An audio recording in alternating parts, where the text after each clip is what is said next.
information on a crash that killed two teenagers in Fairfax County earlier this month. We've been following this tragic story closely for you. And last night, Fairfax County Police announced that the car the teens were traveling in was going more than 100 miles an hour and was airborne for about 130 feet before the crash. This crash happened on Lee Chapel Road, and police say 3 people were inside of the car when it went off the road, and one of the passengers did survive. We know that the person remains in the hospital. No other cars were involved in this crash.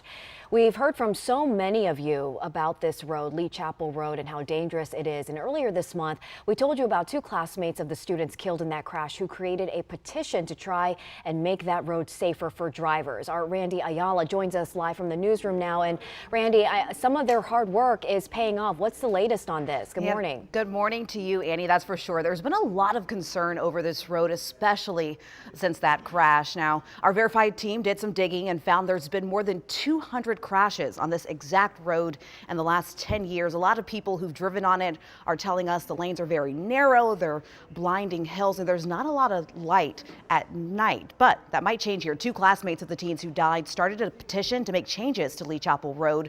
Both met with the Fairfax County supervisor this week. He said that petition played a huge role in moving this forward.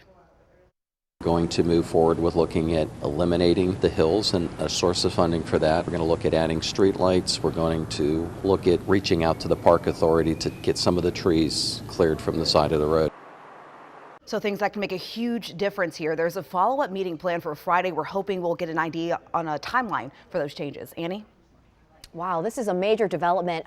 Randy, you mentioned that petition. Where do things stand this morning? Yeah, Annie, you know, I checked about 5 minutes ago. So far, there's just under 14,000 signatures. The goal here is 15,000. And the Fairfax County supervisor said that many signatures definitely gets their attention. In the meantime, the board will spend the next 2 months doing an assessment on the road to see what utilities are underneath.